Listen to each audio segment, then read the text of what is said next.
Have you ever been to a land of massacre? The Israel Daily News podcast spent the day touring Israel's southern border.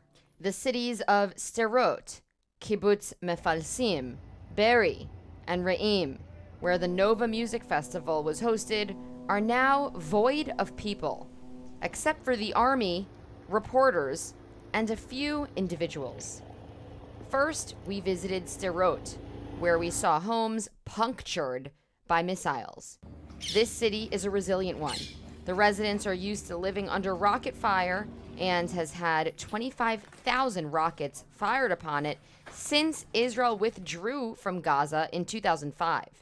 45 people were killed here in the city of Sderot on October 7th when Hamas entered with 2 brigades. They took over the police station, and a battle ensued with local Israeli officers and Hamas terrorists. They were in what used to be a 3-story police precinct, battling it out for some 26 hours. The plan was, according to army officials, to take over the city of Sderot entirely, and other cities too. The army ended up bringing tanks to the outside of the station and blew the police precinct up as a means of stopping the battle. The next stop was Mefalsim.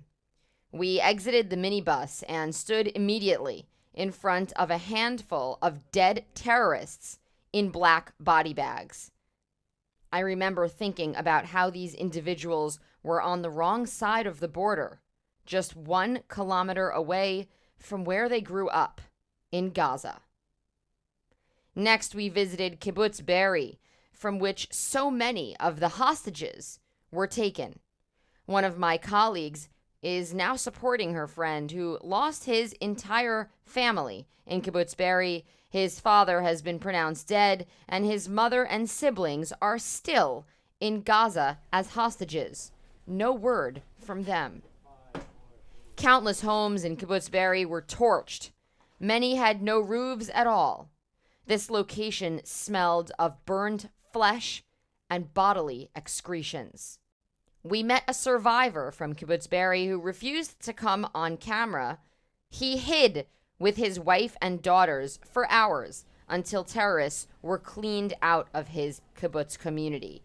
Now he's volunteering to salvage sentimental keepsakes and important identification documents from his neighbors' homes.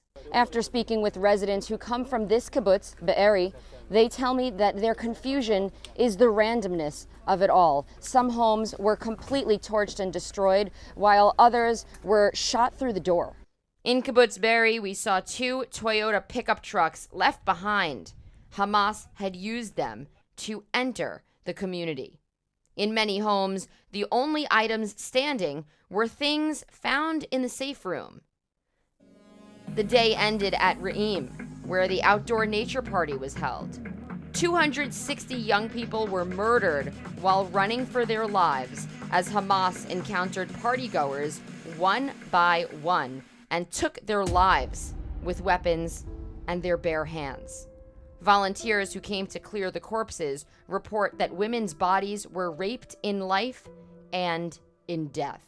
The field was covered with tents that had not been folded closed, camping chairs that were left uncollapsed, 6-packs of waters, cans of tuna, even streamers blowing in the wind behind tree branches. People left everything behind as they sprinted into the woods, hid under cars, pretended to be dead, or laid in silence under trees and bushes for hours on end, praying not to be found. It was eerie. At one point along the tour, I looked out into the horizon, and I could see Gaza City standing. There were many tall buildings. I stopped for a moment. I felt like I was living in a tribal war. The truth is, we are.